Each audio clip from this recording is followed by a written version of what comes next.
Hello, ladies and gentlemen. Today we're going to be working on our Module 1 Summative Assessment Practice. This is for your exam this Friday. Sorry, this Thursday. I keep getting that mixed up. I keep forgetting we have Friday off. But I'm really going to focus on the problems you're going to see on the test. So a lot of these problems are good review for Module 1, but they're not necessarily on this part because this part's focusing on equations and inequalities. So it is Module 1 Summative Assessment Practice, the sheet we got yesterday. But if you could, flip over to the back page, and we're going to begin at number 13, okay? So we're going to work our way through these problems. If you ever need more help, please pause the video, either rewatch it or raise your hand, and I will gladly help you guys out. Number 1, you want to purchase a birthday cake from the local bakery. The baker charges $10 for his time plus $5 for each layer of cake. Write an equation representing the cost of a cake. So the cost, we'll call it C, is equal to, no matter what, you owe him 10 bucks. All right, but for each layer of cake, you owe them an additional 5. So you call it plus 5x, where x equals layers of cake. Okay, so how much would it cost to have a 3-layer cake? Well, I could take 3, plug it in here. C equals 10 plus 5 times 3. 5 times 3 is 15. We get $25. Okay. Now, where's the benefits of doing something like this? Well, let's say, for instance, I know it's very unreasonable or unrealistic, but let's say you need like a 99-layer cake. I wouldn't want to sit there and go 10 plus 5 plus 5 plus 5 plus 5 99 times. So then you could just plug it in and get your answer. Solve the system of equations by graphing. All right, so I need to get both in y equals form. The top one's already there. Add 4x over. So my top equation, negative x minus 2. At negative 2, plot a point. Okay, down 1 over 1, down 1 over 1. Okay, so that's my negative 1 slope. So it looks something like this. Okay, cool. Now, 4x plus 3, go up 3. Okay, plot a point. I would go up 4 to the right 1. I'm kind of running out of space here, so instead of going up 4, right 1, I'm going to go down 4, left 1. Need the reverse. 1, 2, 3, 4, right there. So if I draw this graph, x marks the spot. Right here is where they're hitting. That point is negative 1, negative 1. There's your solution. Again, I refer back to the other video where I showed you guys in the graphing calculator. You can plot them both on there and hit second trace and find intersect button. It'll do it for you as well. Number 15, solve the system equation using elimination method. Elimination, we're trying to get something to cancel out. Well, if I'm looking here, you see how the 4x's already are matched up? That's great, but they're the same sign. So what I'm going to do is I'm going to multiply the bottom equation through by negative 1 and change all of these signs around. Okay? Very important, because now when I add them, what's 4x minus 4x? Well, 0. What's 8y plus 2y? 10y. What's 20 plus negative 30? Negative 10. Divide both sides by 10. Y equals negative 1. Not quite done yet. Plug it back in. We're going to use the top equation. 4x plus 8 times negative 1 is negative 8. Okay? Just plug in negative 1 in for y. Add the 8 over. 4x equals 28. X equals 7. So my point is 7 comma negative 1. Okay? Good. Just to kind of jump down here a while, explain why in problem 15 the elimination method was more appropriate than substitution. It was more appropriate because we already had the 4's matched up, all right? And it just made it easier for us to do it. The whole point of this is don't make it harder than it has to be. 16, solve system equations using substitution method. All right, now you'll notice that I have y by itself right here, which is good. It's what I want for substitution. I'm going to add 5x over. Y equals 5x minus 3. Take this, I'm going to plug it in down here. So we got 3x minus 8. Instead of y, I'm going to replace it with 5x minus 3. And set that equal to 24. Now I can distribute to negative 8. Okay. You'll notice that 3x minus 40x is negative 37x, but 24 minus 24 gives me 0. 0 divided by anything is still 0. Okay, halfway home.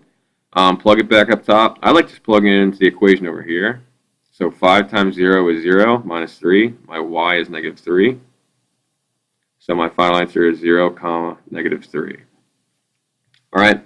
Why was substitution method more appropriate here? Well, I had y by itself. I mean, it was easy to get y by itself by just adding the 5x over. Again, simplicity at its finest. That's what we're after here. Okay? All right. Excellent. So we're done with that first page. Now we're on to the second page. All right?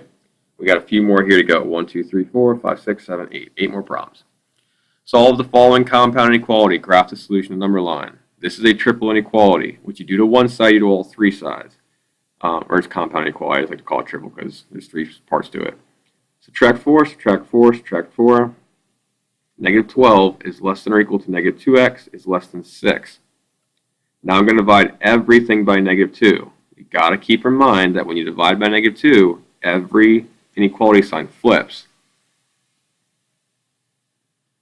Okay? So 6 is greater than or equal to x is greater than -3. I like to turn it around because it makes it easier to graph. Okay. So if I was to graph this, it's between it. So -3. Here's my 6. Closed circle, open circle, everything in the middle. We're good. Now that's our compound inequality where it's basically called an and one. I'm not talking about basketball, but just and. Here's one with or. So I'm solving each one separately. Subtract 1 from both sides. 2x is less than 2. Divide by 2. X is less than 1. Or multiply both sides by -4 over 5. That cancels out over here. And I get x is greater than or equal to, because I'm just multiplying by negative, -7 times -4 fifths. -7 times -4 is 28. Positive 28 over 5. All right, I know it looks a little messy, but it's okay. Now the way this graph looks, less than 1, open circle, everything to the left, greater than or equal to 28 fifths, closed circle, everything to the right. Okay, wonderful. 21, graph the following systems of inequalities. So for the first part, we're good. Second part, I get y by itself, subtract 3x over. 2y is greater than or equal to -3x plus 6. Divide both sides by 2. Y is greater than or equal to -3/2 x plus 3. All right, so there's my two graphs. Let's look at this one first. My y-intercept is 0. My slope is -1/3, down 1 over 3, plot a second point. Now it's less than, so it's a dashed line.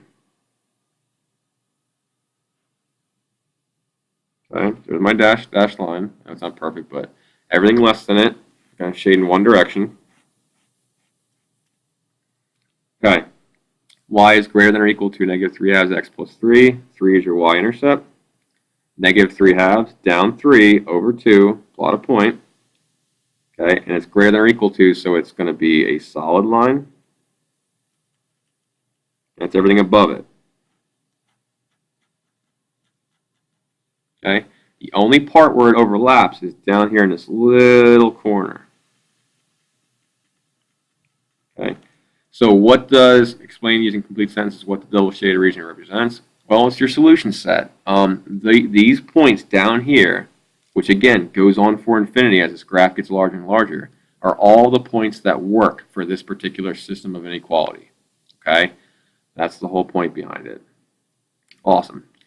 Wanda has a watering schedule for her plants. Her cacti get watered every 10 days, while her begonias get watered every 3 days. If she watered both sets of plants today, how many days will the next time she has to water both sides? So what we can do here is, we know 10 days for the one plant, 3 days for the other. So when will the next time they both water both sets? Well, you're asking yourself GCF or LCM. We have to go high here. Okay, because you can't go low in terms of when you're going to water them both again. It wouldn't be less than 3 days, it wouldn't be less than 10 days. So the LCM of 10 and 3 is 30. So it would be 30 days until you'd water them both again. Okay, very good. Calvin has 880 in pennies and nickels. If there are twice as many nickels as pennies, how many pennies does Calvin have? How many nickels? So I'm going to call x equals number of pennies, because we know that he has twice as many nickels as pennies. All right, so that means that a penny is worth 1 cent, so 0.01x plus a nickel is 0.05, but it's not x again. We have twice as many, so it's 2x. Okay, and that equals 880 total. All right, let that one sink in for a little bit. I know it kind of throws you off. Normally we do two variables, but for here we don't have to because it says twice as many. So if I have like 10 pennies, I have 20 nickels. Okay, so 0.01x plus what we can do here, all right, is grab our good old trusty calculator, and we're taking a look here. We're doing 0.05 times 2, so 0.1x equals 880.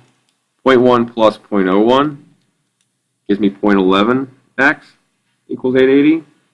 Divide 8.8 by 0.11, and we get x equals 80. Now that's 80 pennies. So if I have 80 pennies, how many nickels would I have? We'll double it, 160 nickels. Okay, so that's the way you can set your equation up and go from there. Your mom gave you $20 to go shopping at Target. You purchased this new hat for $14.99, and you plan on spending the rest of your 99 up on the 99-cent junk at the front of the store. The following inequality models the situation: 20 is less than or equal to 14.99 plus 0.99n, all of that in a quantity times 1.06. Identify which each variable and number in the equation represents. So 20 is your money, okay? Your starting money. Starting money. This is the price of hat. Price of junk, and is number of things you bought of junk, number of junk, and the 1.06, if you had to take a guess, would be your sales tax. Okay. The reason we do less than or equal to here is because you don't want to spend over $20. You can't buy anything more than what you have to begin with. All right. So something as simple as that shows you understand what each of the things in the inequality is representing. Lastly, describe the difference between an equation, inequality, and expression. Just to give you guys an example, an equation is something like 3x plus 2 equals 5 or equals 6. It's something equaling something else. That's your equation, equal sign. Inequality is the 3x plus 2 is less than 6. You're using inequalities like less than, greater than, less than or equal to, greater than or equal to. And finally, an expression is not having either of these, just 3x plus 2. Okay? Kind of like when we talked about earlier with the layer cake, it's just, just an expression of, hey, whatever it may be. All right? Hopefully this video helps you. Okay, at the end of the class, we're going to go over anything else that you guys may have questions on. But test is tomorrow. You ready to go? Okay? Take a look at this. Ask any questions. I'm here for help if you need it. But best of luck, and we are all counting on you.